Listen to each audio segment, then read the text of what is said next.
மேனாள் ஆளுநர் பாஜகவுடைய மூத்த தலைவர் டாக்டர் தமிழிசை சவுந்தரராஜன் நம்மோடு இணைந்திருக்கிறார்.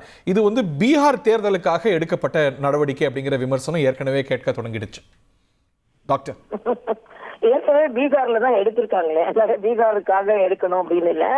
இது ஏற்கனவே 2021 எடுக்கப்பட வேண்டியது. நம்ம நாடு மட்டும் இல்ல, உலகமே அந்த பெருந்தொற்றினால் பாதிக்கப்பட்டு அந்த பெருந்தொற்றிற்கு பின்பு வருகின்ற பொருளாதார மேம்பாடு, அதற்கு பின்பு தேர்தல், இவையெல்லாம் இருந்ததுனாலதான் அது தள்ளி போனதே தவிர வேறு எதுவும் காரணம் இல்லை. எப்பொழுதுமே மரியாதைக்குரிய மோடி அவர்கள் எந்த சமுதாயத்துக்கு என்ன பிரதிநிதித்துவம் கொடுக்க வேண்டுமோ அதை பிரதிநிதித்துவம் கொடுத்திருக்கிறார்கள்.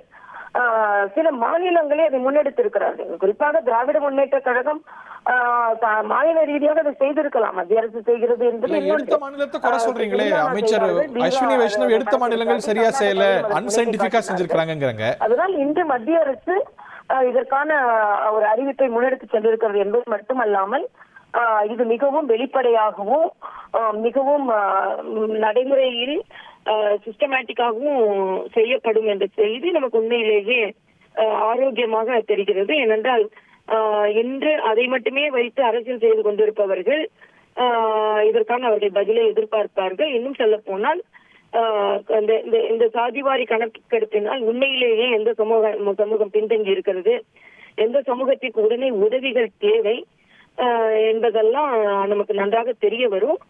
அதனால மரியாதைக்குரிய பாரத பிரதமர் எதை செய்ய வேண்டுமோ அதை அந்த நேரத்தில்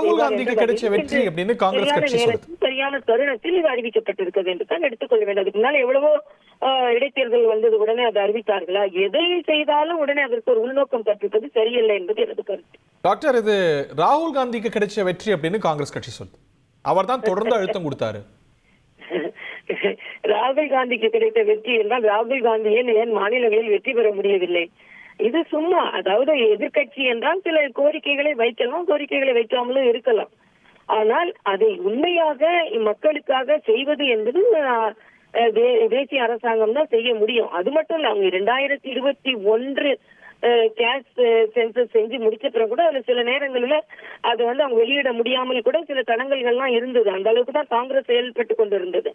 ஆனால் இப்பொழுதே மரியாதைக்குரிய அஸ்வினி வைஷ்ணவ் அவர்கள், மரியாதைக்குரிய மோடி அவர்களின் வழிகாட்டுதனால் இது உடனே தொடங்கப்படும். இன்னும் சொல்ல போனா இதுக்கு வெளிப்படைத்தன்மை உண்டு, இதற்காக நிதி ஒதுக்கப்படும் என்பதையும் மிக தெளிவாக சொல்லி இருக்கிறார். அதனால் இது மத்திய அரசின் வெற்றி, மக்களுக்கான வெற்றி, இது சமூக நீதிக்கான வெற்றி என்றுதான் எடுத்துக்கொள்ள வேண்டுமே தவிர ஏதோ இவர்கள் சொன்னார்கள் என்பது அப்படி பார்த்தால் காங்கிரஸ் ஆளுகின்ற மற்ற மாநிலங்கள் எல்லாம் அதை செய்யல.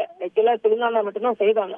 அதனால இதை ராகுல் காந்தியின் வெற்றி என்று சொல்ல முடியும். இதுதான் உங்க நோக்கம், இதுதான் உங்களுடைய எண்ணம் அப்படின்னா உங்க தேர்தல் வாக்குறுதியில் இருந்திருக்குமே. இதை முன்னாடி சொல்லியிருப்பீங்களே, நாங்க செய்ய போறோம்னு இது வரைக்கும் அறிவிக்கலையே. இந்த அழுத்தங்கள்னால இல்ல வேற கணக்குகள்னால திடீர்னு எடுக்கப்பட்ட முடிவா தானே அறிவித்து விட்டு செய்ய வேண்டும் என்பது இல்லை. திராவிட முன்னேற்ற கழகம் செஞ்சா மட்டும் நாங்க சொன்னதையும் செய்வோம், சொல்லாததையும் செய்வோம்னு சொல்லுவாங்க. அதே பிஜேபி சொல்லாததை செய்தால் உடனே ஏன் தேர்தல் அறிக்கையில சொல்லல அப்படின்றது. ஒரு நாடு ஒரு சூழ்நிலையை ஏற்படுத்தி அதற்கான முடிவை அறிவிக்கும் பொழுது எல்லா மாநிலங்களும் என்ன சூழ்நிலை இருக்கிறது, எல்லா மாநிலங்களும் பெருந்தொற்று போன்ற சூழ்நிலை இருக்கிறதா, தேர்தல்கள் இருக்கிறதா, எல்லா மாநிலங்களுக்கும் இது உகந்த நேரமா, இதையெல்லாம் பார்த்துதான் அறிவிக்க முடியும். எல்லாத்தையும் 19 தடால் அறிவிச்சிட முடியாது. ஆக மத்திய அரசு ஏற்கனவே 2021 கொடுக்கப்பட வேண்டிய ஒன்றை அவர்கள் பெருந்தொற்று என்று உலகமே பாதிக்கப்பட்டு கொண்டிருந்தது. அப்புறம் நமக்கு தேர்தல் வந்தது, சூழ்நிலை அப்படி இருந்தது. இதையெல்லாம் வைத்து இன்று அறிவித்திருக்கிறார்கள். ஆக அறிவித்ததற்கு மகிழ்ச்சி தெரிவிக்க வேண்டும் என்பதுதான் எனது கருத்து. நன்றி டாக்டர் தமிழிசை. தந்தி டிவியை உங்கள் கேபிள் டிவி ஆபரேட்டரிடம் இலவசமாக கேட்டு பெறுங்கள்.